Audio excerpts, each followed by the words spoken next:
They're all not people who should be in charge, but they are, and that includes Bannon and it includes Trump. Now, you remember we did that Donald Trump speech about his national security policy, didn't we, just before Christmas, which was quite entertaining to hear you fuming. But we also, at the time, I was thinking, listening to him, he just sounds a little bit high. He sounds like he's possibly even on cocaine or something. I mean, that may be nothing to do with that, but he just sounded like he was, he was doing this. And then he picked up the glass, didn't he, to take a drink with two hands and cradled it like a sort of small child. There's something going on with Trump, surely. He's not necessarily. And what we're hearing from Michael Wolff in The Guardian today, he's saying, to quote Steve Bannon, he's lost it, that he's just simply not up to the job effectively. Well, that's obviously the line that's being taken by Trump's opponents. Is Trump up to the job? Well, the question is there's not a question whether he's up to the job or not. He's actually there, and he can't be got rid of that easily without a constitutional crisis. And that creates problems for anybody who's trying to deal with the United States of America in a negotiating situation, whether the North Koreans, the Chinese, the Russians, or whoever. Because as the Russians say, the problem with America is they're not agreement ready. Any deal we do with anybody is there's no point doing deals because they're immediately removed. I mean, if you did deals with Trump couldn't deliver. It's quite clear he cannot deliver the US. His policy is being determined by the military in geopolitical terms, by Wall Street domestically. And the big tax cuts that he's just pushed through are going to do nothing for the disillusioned working class voters who voted for Trump. And of course, that was always going to be the way. I mean, that's what Bannon's complaining about. Well, apparently the person behind all of this, Martin, apparently the person behind all of this is someone called Rebecca Mercer. She's a billionaire, and she backs both Bannon and Trump, and she's also backed something called Breitbart. Yes. So these billionaires, they can create out of nowhere a whole massive. Mercer is her husband, who's the hedge fund manager. Yes, this is it. I mean, this is. Aren't the hedge funds now effectively like the sort of medieval barons? Well, except that the medieval barons, at least you knew where you were with them. They were the Duke of whatever or whatever. The hedge fund people might actually not have any money at all when it comes to the crash. They might end up with but they've got it now, which is what counts. They can create media outlets. They can make presidents. They can get people like Bannon into the position there. There's a huge... I mean, Trump wasn't the first choice of the establishment in the US. Some of them have reconciled themselves to the fact that he's there. Others haven't. Mike Pence is the vice president, and he is, of course, a completely, clockwork Republican tax-cutting militarist. And if Trump is removed through impeachment, what happens in the Constitution is Pence takes over, and Pence is just as bad, but with less charisma than Trump. I mean, nobody knows what he's like, so it would be much quieter in a way. Because one of the problems for Trump, and he really needs to think about this, is he goes on Twitter without consulting with anybody else first. And what about this? If I was him, I wouldn't go on Twitter at all, but if I was going to go on Twitter, I'd certainly discuss with my senior advisors what I was. Well, you know why he's going on Twitter, and that is because he doesn't believe the mainstream press in the US or anywhere else is saying what he's actually saying. He's saying that they basically twist his words. Well, that's fair enough, but I still, if I was him, would have some advice about things before you start tweeting. Yeah, the thing is, you're then stuck with whatever you've said. Well, like tweeting, however stupid it is, like tweeting Britain First, for example. Indeed, and somebody else would have picked that up and said, "Oh, you do realise who these people are." What about relationships between Russians and the Trump Council? That's one of the big subjects of this book, Fire and Fury, inside the Trump White House. Well, I mean, one of the Bannon allegations is that he says it's treason that Kushner met with some Russian. Kushner met with the Russians on behalf of the Israelis to lobby the Russians not to oppose the American desire to recognise Israeli settlements in the West Bank. So in actual fact, the Trump regime was actually shilling for Israel when they met the Russians. So the idea that they should... And in any case, they're entitled to meet the Russians. They're entitled to meet anybody they want. The whole thing is a farce. Strikes me like he's going to sell all these books anyway. Look, let's move on to some real news, which is the protests in Iran over the holidays, over several days. Now, 3 Iranian police were wounded. 1 policeman was shot dead. And there were... I think, was it 15 demonstrators killed. So what do you make of these protests? It seemed to me interesting that that it's just about the same time as we've had the demise of ISIS. Suddenly, these sort of radicals of one sort or another are popping up in Iran. Is it any connection? Well, it's hard to say, isn't it? I mean, there's also... Because there's genuine grievances there. Of course there's genuine grievances there too. Say, Tony. I mean, there's also been a bomb attack on a pipeline supposedly claimed by a Salafist terrorist group linked to the Baluchis. But the Iranian government has said, no, that's actually made up. There wasn't an attack on a pipeline. And stuff I've seen on the internet this week shows pictures of protesters in Iran, or supposed protesters, tweeting pictures of demonstrations which are actually from Bahrain in 2012. Yeah, and senior journalists in the US, I think it's Kenneth Roth, I think it was his name, tweeting pictures of tens of thousands of pro-government demonstrators saying it was the anti-government demonstrators. No, I think that now there's two possibilities here. Either this is actually a colour revolution being orchestrated by CIA MI6 and the Saudis, or it's genuine demonstrations on which they have then decided that they are going to try and manipulate.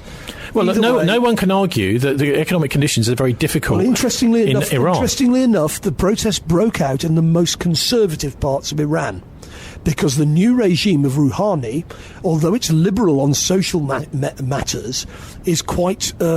it's actually quite free market, and compared to what's gone on before, they are going to they've taken away subsidies on basic stuff for ordinary people. So these protests began in more conservative, poorer parts of Iran against the economic policy of the Rouhani government, which won the election on a policy in favour of the middle class in Iran. But nevertheless, the MEK, for example, who are a terrorist or freedom fighter group, take whatever name you want, they are calling for armed struggle against. Don't they have the connection with the French state, actually? The MEK have got a connection with Western intelligence services. It's well known. And of course, as you went to a conference about terrorism in Iran some while ago, and of course they've had over 17,000 deaths in Iran from terrorist attacks since the revolution, and these have been carried out by various groups subsidised and supported by the West. Now, you've got to draw a distinction in any society between peaceful protests in favour of, economic demands. And Rouhani himself has said, well, we're not trying to stop people protesting. But there is a line between that and burning things down, blowing things up and shooting at police officers. And I think the worry there's got to be is that what's happening here is very similar to what happened in Dara in Syria at the beginning of the uprising there, which wasn't really enough. You've got protests which didn't necessarily represent majority opinion, and then you had people shooting both protesters and police. And incidentally, on that point, in Kiev there is a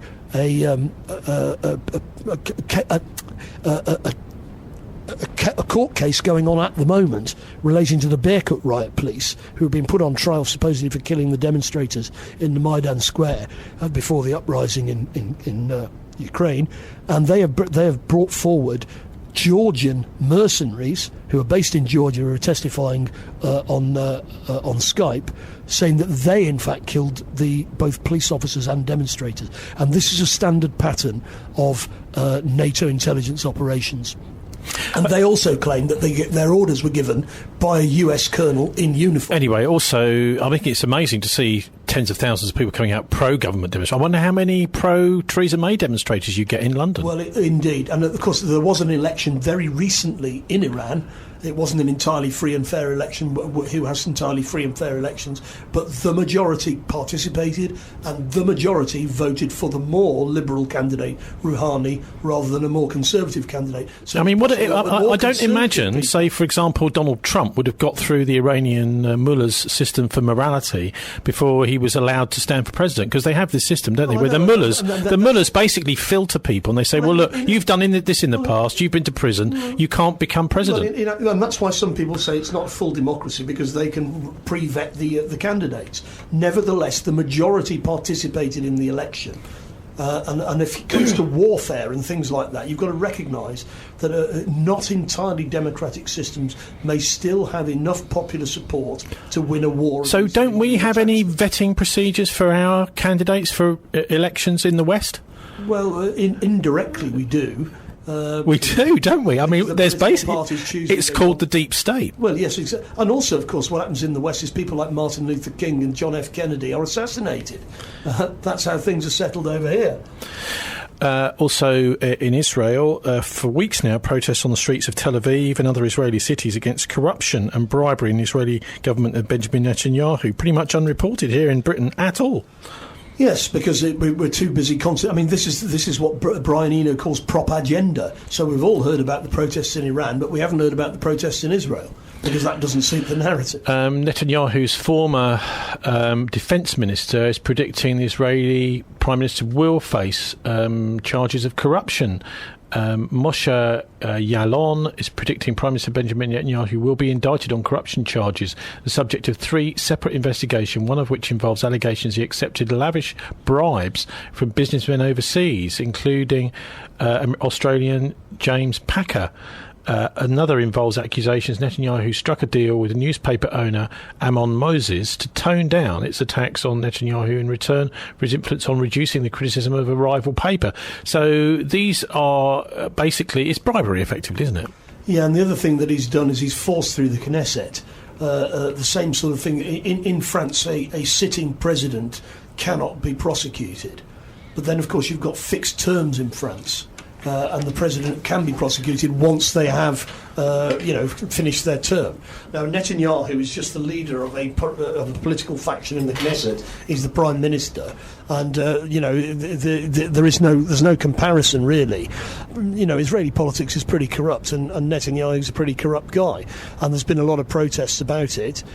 Because people are and of course they're happening every weekend now. Well, yeah, but I mean, of course, the answer to what Netanyahu needs is an uprising in Iran and a war in Syria to distract everybody's attention from his. Okay, I'll put a link up to these corruption charges and to some of the stories, because some of them actually do go into quite a lot of detail about why people are prepared to give up their time to stand in the street to protest against Netanyahu and the Likud party, which after all is a far right party, Martin, and effectively a racist party, which is introducing, by the way, in this coming year into the Israeli parliament, effectively apartheid bill, which will make all Palestinians second-class citizens. We're taking away a lot of their rights. Avigdor Lieberman, who's the defence secretary, has said, we basically want to disenfranchise the Palestinians inside Israel, and so on. And of course, they're the only state in the world that's allowed to define their citizenship on the basis of you've got to be Jewish to be a citizen, or because it's a Jewish state. Now, other people aren't allowed to do that. They're accused of being fascists if they come out with stuff like that. But the Israelis just get a special pass. Yes, there's a good article on the Middle East Monitor to that, so I'll put a link up to that on our show page at thisweek.org.uk. Also, Martin, the Houthis killed their ally, President Saleh, before Christmas, and now they've seized bank accounts of over 1,200 Yemeni officials. So it seems like this is actually a lot of rivalry, a bit like the sort of armed version of what's been going on in the Labour Party, the sort of civil war, effectively within the Yemeni state that's fighting the Saudis. There are two factions. One has decided to take the other one out, effectively. Well, I mean, it's easy to say these things from a distance. Saleh was killed because he was going to try and make deals with the Saudis, which the Nasrallah, I'll call them, not the Houthis, because they've actually got a political party rather than, the Houthis is just the ethnic orientation of those people, and Saleh was preparing to do deals with the Saudis, which they regarded as a sellout. And it's hard for anybody who's not involved in a civil war to understand what the motivations are of people who are involved. And it's called a civil war, but in fact it's becoming a Yemeni uprising against Saudi invasion. But it's a horrible situation in which people are dying every day, and the British, of course, are involved. Saleh was doing the right thing then in trying to bring an end to it. Well, you could say that, but some would obviously argue the opposite, which is that he would then align with. Don't forget that the Nasrallah and Saleh had a pretty tempestuous relationship before all of this kicked off. They were fighting each other, but didn't Saleh have access to quite a lot of the serious army equipment, which is he may have been behind this missile attack on Saudi Arabia just before he was killed. Indeed. So one of the only people. There's been a further missile attack since Saleh was assassinated, and that implies that the Yemeni army are still fighting with the Al-Nasrallah people. Now, it's very easy for... I mean, I do try and follow all these things, but we can't really, sitting here in a radio studio in Bristol, say that we know what's going on in the infighting and what's going on in Yemen, and it's absurd to suggest we do.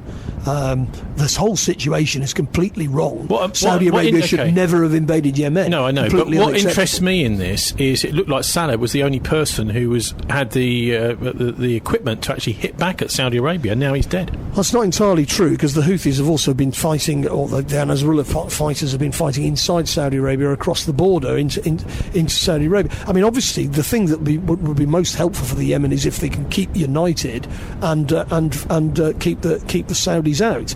But of course, there are it's very complicated, as you can imagine. You've got lots of different groups with lots of different historical grievances against each other. North and South Yemen were only made into one country relatively recently. Well, it's effectively a civil war, isn't it? Well, yes, you could say it's a civil war, but with outside intervention. Yeah. And of course, the Saudis have got no business sticking their finger in. Are the Iranians sticking their finger in? No, the Iranians, the Al-Nasrallah they're a different form of Shia from the Shia in Iran, and in any case, they've got their own agenda, which is to do with Yemen and nothing to do with anybody else. Well, there's a small matter of a blockade too. Well, exactly. There's no way that anybody could get anything in there of that kind. And the Iranians, in fact, advised Al-Nasrallah not to seize Sana'a, the capital, but they took no notice because they've got their own agenda. And the fact is that outside forces shouldn't be intervening, and that includes British outside forces, who are actually... I was reading that Scottish regiments have actually got people in Saudi Arabia training the Saudi coalition forces to fight in Yemen. We've got RAF personnel based in Riyadh who are helping this bombing campaign, which has killed tens of thousands of civilians, and they've got the biggest cholera outbreak since World War II on the back of... Actually, since long before that. Yeah. Since medieval times. Well, indeed, and our tax, you're talking about where's the money going to come from for John McDonnell to do this, that and the other. We're paying for that. We're paying for that slaughter. And of course the military personnel involved have got to realise that your lives are possibly going to be forfeit here. If you go into Yemen and you get killed, then don't expect us to cry for you. Anyway, I've been looking at prospects for 2018 geopolitically with he was a former Swiss-German banker, Manfred Petritsch. He now writes a German language blog called All Smoke and Mirrors, or in German Alles Schau und Rausch, from his home in Abkhazia on the Black Sea. And I spoke to Manfred just a couple of days ago about what he thought the prospects were for 2018. But I started by asking him about the potential, anyway, that the Nazis were involved in developing the atomic weapons, because he, in his younger days, had several conversations with former Nazi scientists, because his father was in Germany at the time and also a scientist, so he's in a position to know about things like that. Anyway, here's a short extract of my chat with Manfred Petritsch about geopolitics 2018 and Nazi nuclear weapons. We all know, who have studied history about the Second World War, that it was the Soviet Union who defeated Hitler and the Third Reich, and not the West. You can see it just alone by the number of divisions that Germany used. They used 250 divisions against the Soviets and only 25 divisions against the West. So it's a 10-to-1 deployment of military forces between East and West. And still, the Soviets managed to absolutely destroy the German Wehrmacht. So what the West was up against was just a tiny fraction of the German forces. And the same applies, by the way, to Japan. It was the Soviets who actually defeated Japan by defeating an army of 1.2 million Japanese soldiers in Manchuria at the end of the war. And the Japanese actually capitulated because they were afraid that the Soviets were about to invade Japan. I mean, they were ready to invade Japan, and that's why they capitulated. What about the German ability to build an atomic bomb? A lot of people have been saying that actually that was quite advanced during World War II. I can tell you that I've spoken a long time ago with one of the scientists who was involved in this project, And they actually did two atomic explosions during the war. One was done in the Lüneburger Heide, and one was done on one of the North Sea islands. They were comparatively tiny explosions. They were very far advanced, and the reason why the Americans with the Manhattan Project had a big problem, they didn't know how to ignite the atomic bomb. They didn't know how to ignite it. And that's why they had to wait until Germany was occupied and get the technology. That's why they were able to do the first explosion in July of 1945. They had to wait until they got the technology from the Germans. So was Churchill right to be worried about an atomic bomb being on the end of a V2 heading for London? Absolutely, sure. But not only a V2. The Germans had the 4-engine bombers who were able to hit New York. They would have been able to also hit the east coast of the United States. So why didn't the Nazis use the atomic bomb if they had it then? Because Hitler did not put much priority on that for some strange reason. He didn't prioritize the atomic weapon. Maybe he didn't understand it or something. He also didn't give much resources to this development. So I guess the people of London in the 1940s and New York should be very glad that they didn't get nuked. In a way, yes. Well, then the Japanese got it. The bombs were dropped on Japan. Do you think there's any likelihood of a nuclear war with the North Koreans? Is that real or is it just rhetoric? No, it's not real. Because if America does anything, then South Korea and also Japan is gone. There are 35,000 American soldiers in South Korea. They will be all dead. Is there anything positive you see around the world for the next year, 2018? Well, I see a positive. I see that China and Russia are working together with Iran, and also India is coming into play. They have definitely going away from the dollar as a dominant currency. What definitely is happening is that America is a declining imperium. You know, it's a declining power. Aren't declining powers dangerous? Sure they are. They can think that maybe as a last resort, let's throw some bombs around the place. You see, the problem is that a lot of people are not taking America serious anymore. I mean, you saw it when Obama visited China. The Chinese didn't even roll out a set of stairs to his Air Force One plane. They didn't give him stairs so that he could step out of his plane. That means there is no more respect for America. It's lost a lot of its credibility, and especially now regarding Syria. I mean, the winner is definitely Russia, and everybody knows what they can do now, right? I mean, what we have seen is that Russia used Syria to test its weapons, to improve the whole military. It was a testing ground, because there's always a difference between theory and practice. And they have used this war to show the world also what they're capable of. And their electronic capabilities are far beyond what the West can do. Electronic warfare, they are really number one in that area. Well, that sounds a pretty accurate assessment of the positives in 2018. The more historical stuff, I think we'll let the audience make up its own mind what it thinks about that. All I'll say is Manfred is in a position to know from Indeed, his family background. It's worth hearing what he has to say. And, of course, his analysis of what's happening globally in 2018 is largely correct. The setting up of the petro-yuan in Shanghai is potentially a game changer. Once people can actually buy oil using Chinese yuan, and they can change those yuan into gold, which is what's being suggested, then that's the writing on the wall for the dollar. I mean, what about the relationship between China and India, two massive countries? That's a problematic relationship. Yeah. And of course, what Narendra Modi did, who's the right-wing Hindutva leader of India, he brought in 18 months ago now this trying to get rid of cash in India, for goodness sake, where most people haven't got bank accounts. And of course, it was largely disastrous and caused real problems for the poorest people in the country. But he did that with funding from the USAID, basically from the US government to try and push this through. It didn't work, and it caused a lot of bad feeling, and it may be that Modi overplayed his hand there.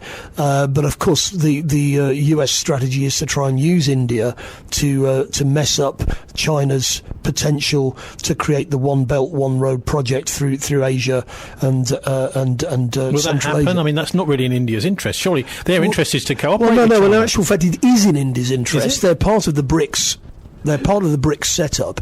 It is in their interests, but you've got a pro-Western faction in India that wants to align with the US to try and keep China down, and so that the tension is there. And Modi is effectively a US ally rather than and what's going to happen with Pakistan? Because we've seen the Trump turn against Pakistan. Well, interesting. I was reading Andrew Karibko earlier, who's a very good analyst based in Moscow, about this. He's American, but he's based in Moscow, and he's saying, do you know what the Pakistanis have just said they're going to do? There's 1.5 million Afghan refugees in Pakistan.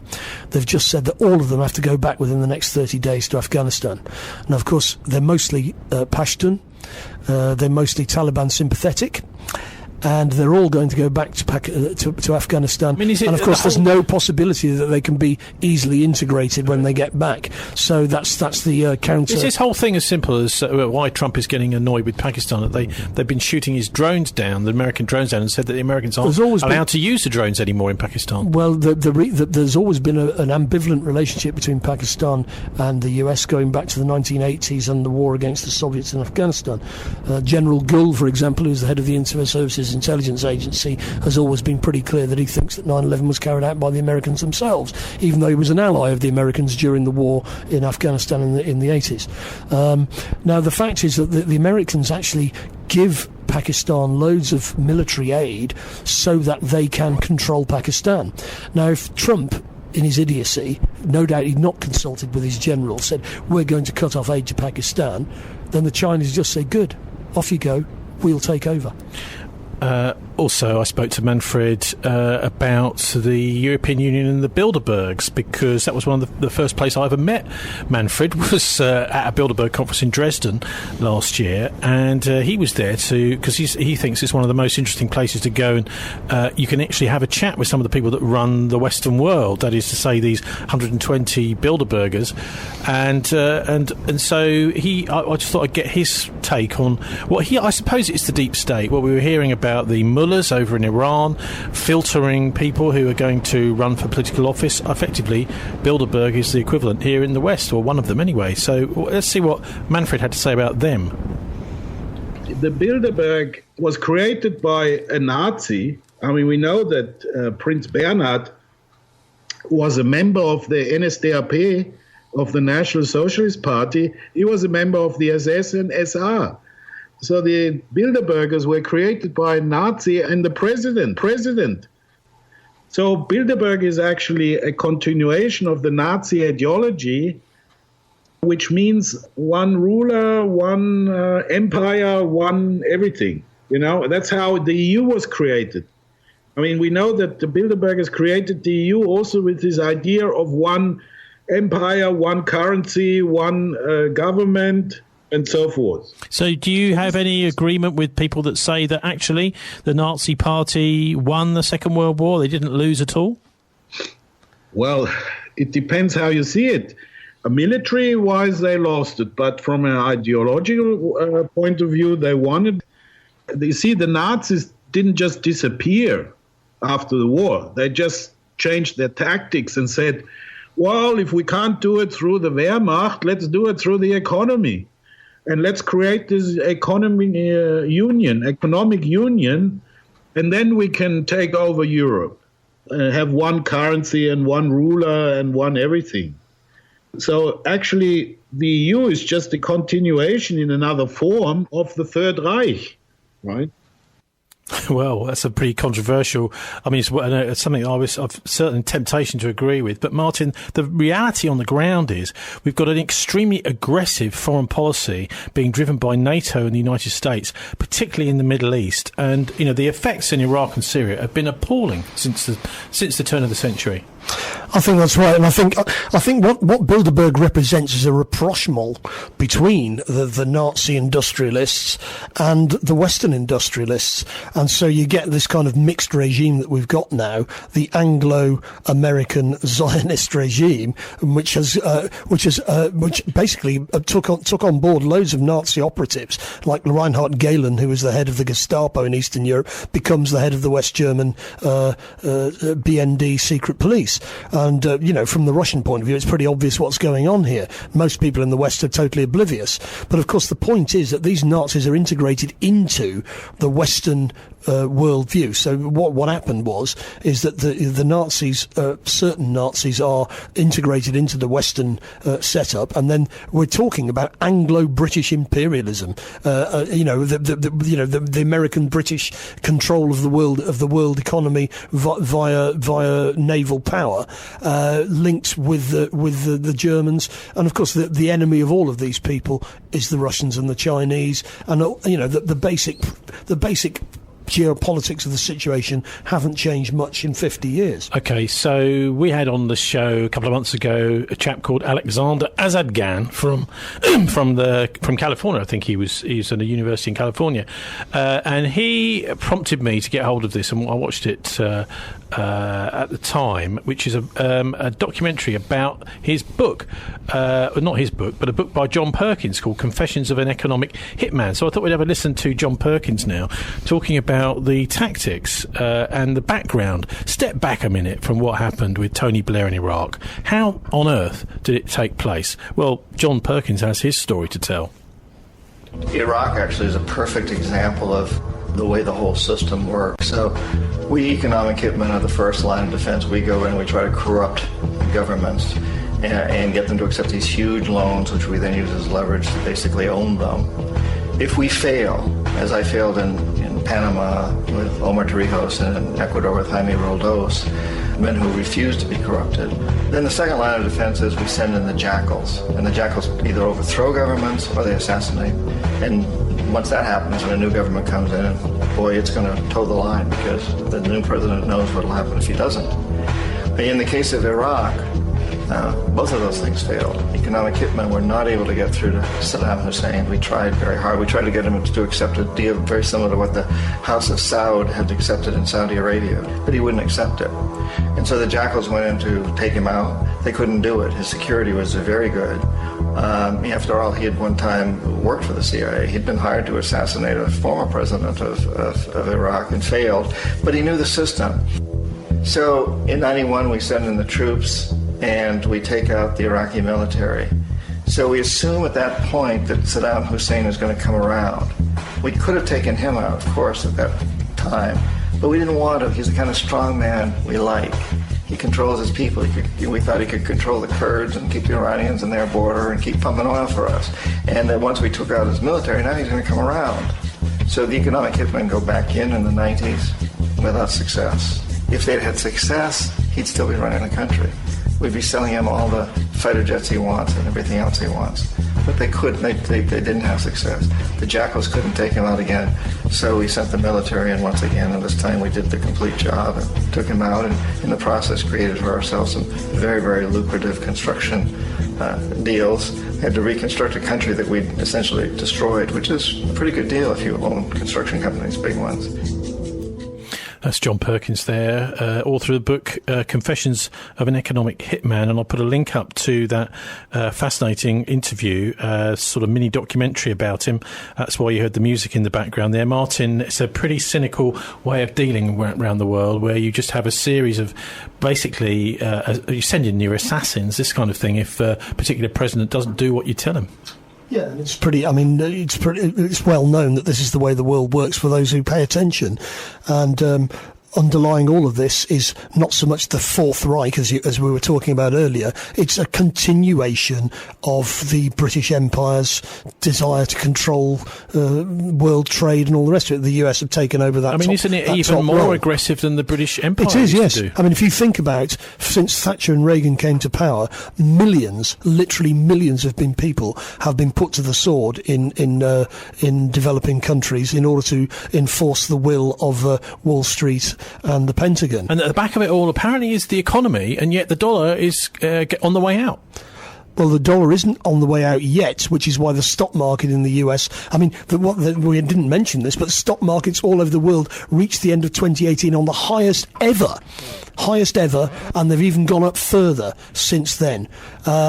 All of which is based on the idea that they're not going to try and balance the books in the US. The dollar is the world's reserve currency, so they can print any amount of dollars they like, and they can just do what they want, and everybody's just going to go along with it.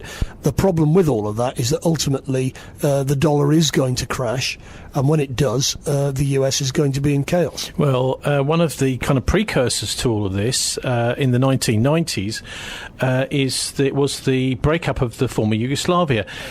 Who were the main outside players there, Martin? Well, the main outside players were the Western powers, as always. Surely the Iranians had a role as well. Well, the Iranians at one stage were being encouraged. I was actually, Iranian Mujahideen were on a bus with me going to Tuzla in the 1990s, and I then came home to walk into my office to find a fax on my desk from the Foreign Office saying, on no account go anywhere near Tuzla because the Iranian Mujahideen are going to try and capture a British aid worker. And I just had to laugh because I'd just been on the bus strapped. So did they try and capture you? No, they didn't. So they ignored me. I suppose they didn't even know I was British, I suppose. But they were being used at that stage because at that stage we were all in favour of the poor Muslims who were being persecuted by the Serbs, and we've got to intervene to protect the Muslims. Now, of course, the Muslims are all terrorists, and we mustn't have anything to do with them. But I mean, this is the dizzying change of propaganda that comes out of the Western system. But I mean, it's pretty clear, isn't it, that Yugoslavia didn't just fall apart. This is a bit of history that was made to happen. Well, all right. Well, I mean, if people want to look at my old book, which came out in 1998, called Market Failure, Eastern Europeans' Economic Miracle, there's a whole chapter about the collapse of Yugoslavia in there. But one of the problems with it was that the Germans were pushing for quick recognition of their allies. But I mean, okay, so you say collapse, but wasn't it? Surely it was destroyed from outside. It didn't just collapse. Fundamentally to the destruction of Yugoslavia was the fact that they got into debt in the 1970s onwards, and of course, once you're in debt, they were the most open of the Eastern European economies. Maybe the economic hitmen came in to visit on holiday, right. huh? And of course, eventually, once they were in debt, they were then forced to actually repay the debt, which of course you're never going to do. And by doing that, they then have to cut public expenditure. Can't they just cancel the debt? You could walk away from the debt, and people have tried, but then, of course, that's a very provocative thing to do. You get hundreds of jackals will come and find you then. And there's a reason. I mean, Alan Garcia, who was president of Peru in the early 80s, tried to say we're not going to pay the debt, and of course he paid the price. He was removed, and eventually they were begging that to be allowed back. Well, what happened in Argentina? Because that was another massive collapse of debt. What's happened in Argentina is you've got a right-wing government that's come to power. I'm talking about 90. It was around about 2000, wasn't it? Yeah. They had a complete and utter reset of the economy. Yeah, well, what happened was that they'd been forced to accept a court in New York insisted that vulture funds that had bought up the debt should be paid in full, even though everybody else had agreed to have a write-down. And then the Argentinians have been forced to swallow that. If you're a weak player in this game and you're being bullied, you can't just say we're not going to pay, because you're going to be made to pay one way or the other. You've got to be big and strong if you're going to stand up to them. You've got to be China, you've got to be Russia, or one of their allies. Okay. If you try and fight them on your own, you're just going to be crushed. Back to Yugoslavia. Let's before we leave it completely, let's have a chat let's hear from James Blissett, who's the former Canadian ambassador to Yugoslavia, who he thinks was responsible for that. It hasn't changed. I've always said that those who start the war should be held responsible. And in my view, the people that started the war, the government that started the war, was the United States. There was a referendum in Bosnia about independence, and that was defeated. And my neighbor, who was the U.S. ambassador in Belgrade, who lived across the street from me, when an agreement was signed by all three religious groups that there would be peace in Bosnia and no declaration of independence without all three representatives being part of that, my neighbor, the U.S. ambassador, Warren Zimmerman, went to Sarajevo and convinced the Muslim leader, Izetbegovic, to declare unilateral independence. And that he did, of course. And that was what started the war, because the 39 or 40% of the Serbian population there refused to accept the idea of living under Muslim law or Sharia law by the Muslim leadership. So the story goes back in history, of course, because those Serbs had been subject of the Islamic Turkish Empire for many centuries and had fought to free themselves from that. They did not want, in the middle of the 20th century, to once again have to live under Muslim rule. And that meant war. And everybody in the Balkans knew that meant war if the Muslims' declaration of independence was declared. John Bissett, so you know who really started the war? Who really started the war? It has been a pleasure speaking with you, John Bissett, former Canadian ambassador to Yugoslavia. Thank you for your time on this day. We appreciate. Yeah, I mean, I think that's pretty accurate. The fact is that at the time it was not quite clear who was doing what or why, and it was all very confusing. But with hindsight, it's pretty clear that Yugoslavia was deliberately destabilised by Western powers. And I spoke to a guy who was the former foreign minister of Bulgaria in Sofia while I was working in the region. And after a conference, we were chatting in the bar afterwards, and he said, "You do realise that the Americans have rigged all this to happen?" And I said, "No, they've been very incompetent. They've bungled it. They've made a complete mess of it." He said, "No, it's not just that. They've actually deliberately created the chaos here." And at the time, I was in my 30s. I thought, no, he's missed the. You know, he's too conspiratorial. They've made a mess of it, and we could go into the reasons why. But I didn't think that they'd done it deliberately. But now, with hindsight and years later, I think it's pretty clear that they did do it deliberately because of everything that's happened since. Well, he slipped away quietly in his final judgment over the holiday. Infamous US serial killer from the Process Church of the Final Judgment, Charles Manson. Here's Anton Chatkin, the US-based writer, explaining Manson's malevolent monks may have originated in Britain here. In 1974, there was a young student at Stanford University who was 19 years old. He was from North Dakota. His name was Bruce Perry. And he had a lovely young wife, 19 years old, also from North Dakota. She's also a student at Stanford, and they're living in student housing for married couples. And one night, his wife was brutally murdered in the church at Stanford University, in the college chapel. It was a satanic ritual killing, and I'm not going to describe the details. It's very gruesome and disgusting. And the body was arranged in ritual fashion and so forth. Everybody was totally shocked. The police went to this guy's house or apartment to inform him about the murder. He comes to the door and he's covered with blood. He said it was a nosebleed. And when they tested the blood, supposedly it was not his wife's blood type. The murder was never solved. This Bruce Perry went on to become a famous psychiatrist. He is the head of the Baylor University Medical Psychiatric Operations in Texas. He is a national spokesman for the theory that there is no such thing as satanic ritual crimes. Now, this is extremely perturbing, not only because of what happened to him, but because the murder of his wife became perhaps the most famous satanic crime in American history, because it was the opening scene in a book called The Ultimate Evil, written by Maury Terry. In that book, Maury Terry was a newspaper man up in New York, got onto that murder by interviewing a guy who was in jail for committing some other murders, a guy named David Berkowitz, who was arrested as the Son of Sam killer in New York City. He'd supposedly killed a bunch of people in New York for no reason. He supposedly told the press, there's an evil dog who told me to do this. Well, then when they got into interviewing him, he said, well, actually, I took the fall for this group that I'm in. It's called the Process Church of the Final Judgment. The Process, Church of the Final Judgment. And he told Moritario, by the way, this woman, Arliss Perry, was killed by people in this cult when she interfered with what they were doing. And Charles Manson was in it too.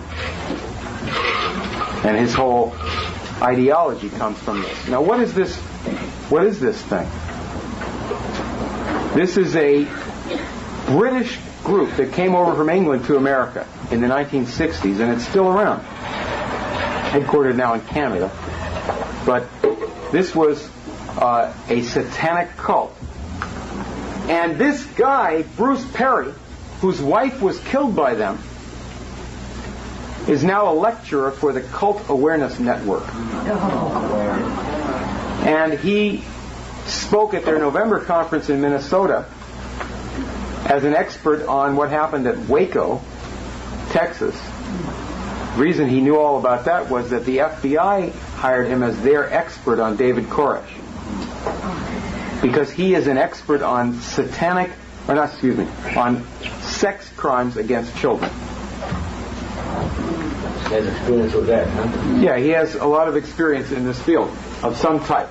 I don't say anything about what happened to him. I don't know. Was he in on his wife's murder? I don't say that. I just know that he's now protecting those who killed his wife. The interesting thing about this is that when you dig a little bit behind these organizations, you find that the Cult Awareness Network is run by the same people who run the satanic cult. The same people. There's a group of foundations and law firms in New York City that fund the Cult Awareness Network and the American Family Foundation. And the same people are the lawyers and protectors and interveners for the Process Church of the Final Judgment.